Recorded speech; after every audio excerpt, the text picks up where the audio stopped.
heri akawaambia kwamba hawapo. Bwana shukuru sana. Kamkubwa. Vipi Mike? Niambie. Safi kwema? Fresh. Mambo yanaendaje? Bwana kama kaa. Habari. Shwari, niambie. Sasa mchungaji, kijana wangu ndo huyu, nahisi atakusaidia kwenye mambo yako. Tunashukuru sana. Haina shida. Asante sana. Unaweza kuongea naye. Shukrani. Oya Mike. Yep. Baadaye. Basi haina noma.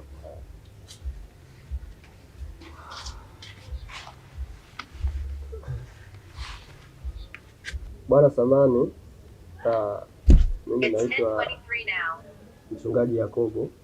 Ndio. Ni mchungaji wa kanisa hilo hapo. Hapo anakupiga kelele hapo.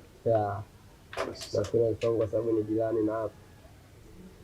Bwana, mimi kuna jambo nahitaji nisaidie. Kanisani kwetu kuna mchungaji anaitwa Mchungaji Mathayo.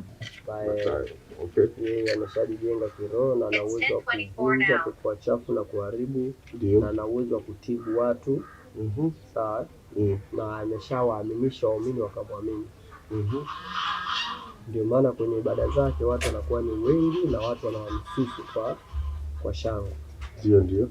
Tofauti na mimi naweza nikaenda kusalisha lakini watu wakawa ni wanyonge, alafu watu ni wachache, inafikia hatua mwishoni kabisa ibada hata kumpa mkono muumini ni changamoto. Hebu subiri kwanza. Kwa hiyo nataka kusema kwamba nataka mimi nikupe nguvu hapo.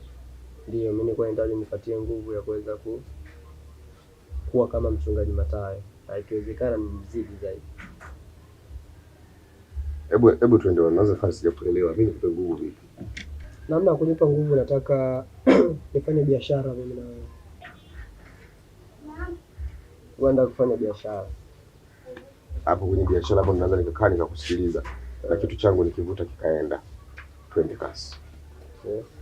Bwana, mimi naomba kesho kwa sababu Jumapili. Sasa Jumamosi.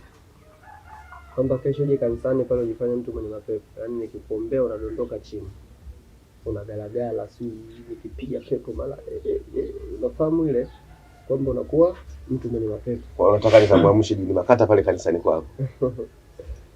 Ndio tafsiri yangu ni hiyo.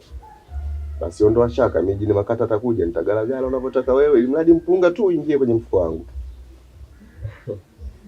Sawa, mimi nimekuelewa vizuri, lakini ningependa kujua masuala ya malipo. Masuala ya malipo kwa sababu nijipange kabisa nijue na kulipa bei gani. Unajua yule aliyekuleta yule aliondoka. Yule ni bosi wangu. Sawa.